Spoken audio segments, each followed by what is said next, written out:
Cancer یعنی برج سرطان، یہ ہفتہ آپ کے لیے کیسا رہنے والا ہے؟ سب سے پہلے بات کرتے ہیں پلانٹری پوزیشن کی۔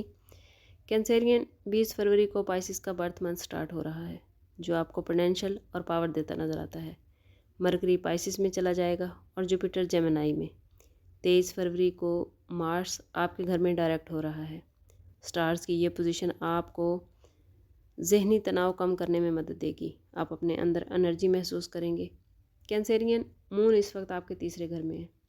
کچھ غیر متوقع لیکن پازیٹیو چیزیں اس ویک میں ہوتی نظر آتی ہیں۔ منڈے اور ٹیوزڈے کو آپ کام میں بزی ہو سکتے ہیں۔ اس ہفتے بچوں کے حوالے سے کوئی خوشخبری ملتی نظر آتی ہے۔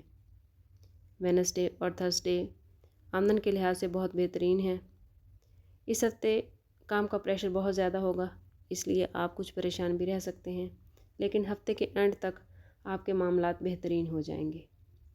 کینسرین اس ہفتے جذباتی طور پر آپ خود کو ذرا کمزور محسوس کر سکتے ہیں۔ اپنا خیال رکھیں، اپنے آرام کا خیال رکھیں۔ کسی قسم کا ذہنی تناؤ لینے سے گریز کریں۔ اگر بات کریں محبت کے معاملات کی، تو ماضی کا کوئی ساتھی، کوئی لاؤڈ ون دوبارہ آپ کی زندگی میں آ سکتا ہے، جس سے آپ کے جذبات پھر سے تازہ ہو جائیں گے اور آپ اس کے ساتھ اچھا وقت گزارنا چاہیں گے۔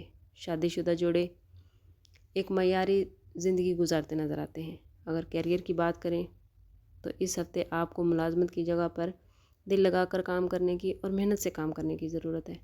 کوشش کریں کہ ارد گرد کے ساتھیوں کے ساتھ تعلقات اچھے رکھیں، دوسروں کے ساتھ مل جل کر کام کریں۔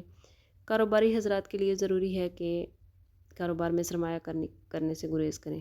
کسی کو قرض نہ دیں، کیونکہ یہ وقت پیسہ بچانے کا ہے۔ اگر آپ پیسہ خرچ کر لیں گے تو آنے والے وقت میں آپ کو مشکل ہو سکتی ہے۔